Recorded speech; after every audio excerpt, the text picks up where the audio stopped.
Hi y'all, it's Kimberly here. Thank you for coming to my channel.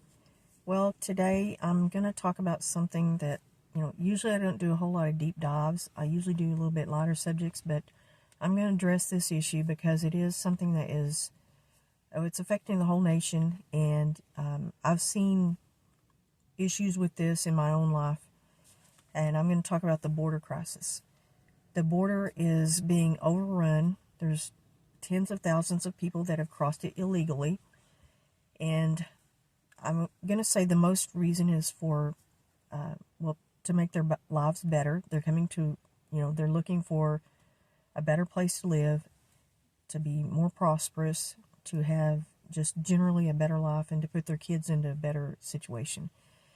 And I've worked with illegals. I live in a part of the country where probably about 1/3 of the state, Texas, is Hispanic. And there are illegals everywhere in this state. I've worked with them. I've been around them. I'm not one of the people that really care that they're here. I see the issue with why they're coming over. And there's two sides of that story. There's, in Texas, we have huge agriculture here. And it's a hard, hot, sweaty, horrible, low-paying job. Not a lot of people want to do it, especially a lot of white people. The people that are working in these jobs, like the agriculture jobs, the meat packing plants, housekeeping, restaurant jobs, stuff like that, these are non-degreed, low skill level jobs. There's construction, which to me, that's a little bit of a different skill set. It's maybe a little bit higher. There are people who do framework, who do cement work, who do different types of skill sets within the construction industry. And to me, that job, without illegals, I don't think we would have half the economy that we have here in Texas. And we do have a lot of illegals that work in the fields because, like I said again, there's not a lot of white people that want to do it, And I have worked in the fields as a teenager, and it wasn't as hard for me, I guess, because I was so young and I had the health and the ability. I was already acclimated to the hot weather. And it wasn't as hot then as it is now, but I remember it was maybe 99 or 100 degrees on some days. Now, in the area I live in, it's 103, 105 degrees. The temperature has gone up, and if you don't believe that, come and move to Texas. And over the years, you're going to agree with me that there has been global warming. And so that job to me was fun in a way because I was so young, but it was hard work. I knew it was hard work, but I was in good health and I was fully capable of doing it. And I did it for 2 summers before I was old enough to work in restaurants. And that's how I paid for my clothes throughout the school year, and it was just a small summer job, and I thought I was lucky getting to do that. But a lot of people that come across the border, looking for work because they don't have any work at all, or only to work for the cartels, or to do work that is way harder, much less pay, much worse conditions. And the conditions at a lot of these farms that these farm workers work in are, they don't have a bathroom. There may not be good food choices. They have to make their own food. There's no microwave. There's no break room. There may not be a tree around, because in Texas there's not a lot of trees in a lot of the area. It's a lot of the land here in the southwestern area is more desert-like. They do grow watermelons and other crops that are more acclimated to that type of weather, to the really hot, horrible sun. And then further up and maybe a little more east, there's more greener crops, more different crops that they can grow. And a lot of the illegals that come over, they get into an indentured servant type of situation, and they may be they're paying off the cost of them being brought to the U.S. by coyotes, or the coyote, or the people who smuggle people into the U.S. They may be paying like a exorbitant cost to get into U.S. They are overcharged for their food. They're given some type of housing sometimes on the farms. They're kind of stuck there, and some of them may not be able to get out of there. Almost none of them have cars. There's only a few that may have relatives that are already working that may have a car. And so they're kind of stuck in this type of indentured servant type of relationship where they have to pay off thousands and thousands of dollars, which could take years or decades. You're talking like $20,000, $30,000, $40,000, and being paid low wages, that will take forever for them to pay off. So they kind of get stuck in this cycle of paying for stuff like that. So it's kind of like human trafficking, or it is human trafficking actually. And they live sometimes in houses that are packed with 10 or 15, 20 people in a 2 or 3 bedroom house. And they're sleeping on the floors. They're sleeping right next to each other. You know, it's not like they're living, you know, a high quality life. If that's the life they're choosing here, you can imagine what their life was wherever they came from. You know, if it's that bad here and they want to get away from the life they had there, you can just imagine how bad it was. So a lot of these people, you know, they're going through a lot to get here, and they're working at jobs that really a lot of people in the U.S. don't want to do. And to me, I don't have an issue with that at all. I've worked at restaurants with them. I've worked in the construction with them. I've worked in industrial laundries. I've worked in a lot of places that hire illegals. And I guess in Texas, I guess there's probably the most accumulation. I don't know about LA or Los Angeles. But here, there's actually a really valid need for them in the agriculture business. And I remember one time I was dating a guy, and he was half Hispanic, half white.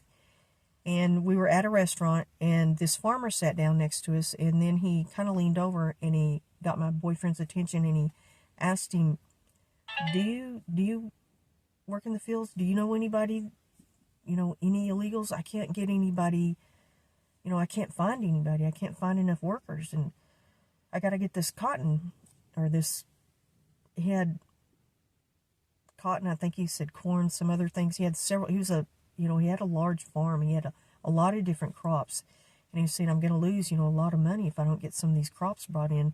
And do you know anybody that drives tractors? I need, you know, tractor drivers too. Because, you know, a lot of kids that used to work on farms, a lot of them don't choose to work on the farm anymore, so they don't have those skills. So farmers look for people, you know, that can do these jobs.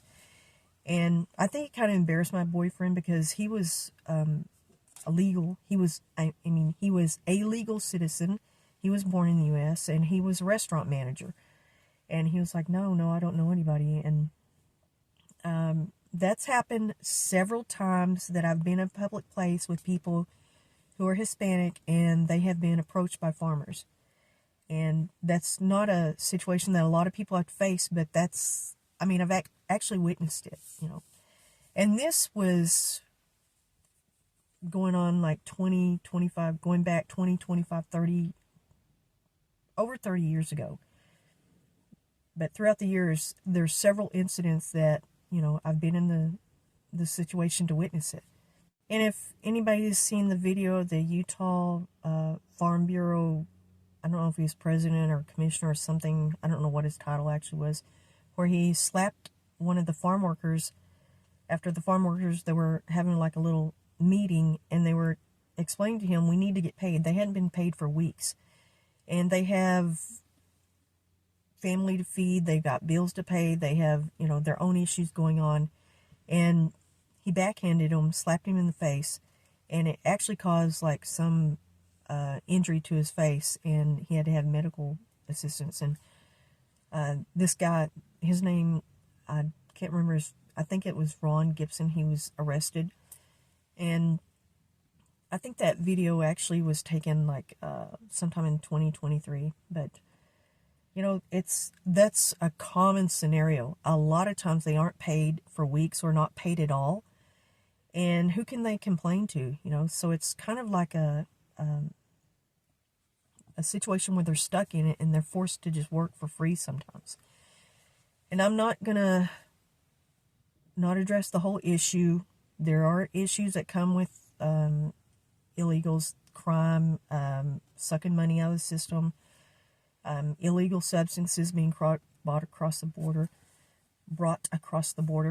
But the biggest, I think, issue with the illegal substances being brought across the border are not being addressed by the cartel, being allowed or basically not being stopped from operating in most of the major cities in the U.S., in L.A., Detroit, New York, Miami, El Paso, Dallas. There's even Atlanta, Georgia. There's huge issues with the cartel being in the U.S. And a lot of people may not realize they've even pushed their way all the way up into Montana. And even in smaller border towns in Texas, that is like probably one of the most, to me, the most concerning parts is a lot of people live in these small border towns. There's a lot of people that farm some of the land in the valley around the border. And it's very dangerous. There's people who have been killed. And, unfortunately it has happened. And that to me is the safety issue. I do think the border should be controlled. I think the fence should be all the way built across. I think it should be more governed there. It's a very dangerous area, very dangerous situation that's going on. I know that we do need the workers, but we don't need the influx of the illegal substances and the fentanyl issue that is, just ravaging this country. And so there's got to be some way to alleviate this. And I do think that there needs to be a border fence because it is super dangerous to live by the border. There's people that live in like small farmhouses, mobile homes. They don't have a lot of money. They have like a little plot of land. And a lot of people retire and they buy land down there. And, it can be very dangerous. You have to actually put bars or either metal plates on your windows. You have to have a lot of protection, a lot of devices to protect yourself, trying to avoid the word police. But you do have to arm yourself. You do have to be very careful, very vigilant. And, it's just an issue that is not going to go away until this little part in the U.S. gets blocked off, closed off. And I do not believe in the conspiracy theory that they're trying to just allow these many illegals to come into the country to become Democratic voters, because it's hard enough to get U.S. citizens to vote, much less illegals that don't really care about our politics in this country. So I don't believe in that theory at all. I do believe that they're just coming across because the conditions are so horrible where they live at, that they would risk, crossing the Rio Grande, which has alligators in it. If anybody hasn't seen the video with Greg Abbott when he was on the boat and the huge, massive alligator that was in that river. The Border Patrol, they can't do a whole lot. They're coming in through such large groups in masses, and the litter and the trash from the people that are leaving, they're just leaving everything, half the stuff that they carry with them, trash, they end up dumping it on the roads and in the farmers' fields. There's farmers that can stand there and watch, 10 or 15, 20 people at a time crossing through their land. And they're helpless. They can't really do anything about it. So it does need to be dealt with. It needs to be closed off. Something needs to be done. Although we do need these workers here.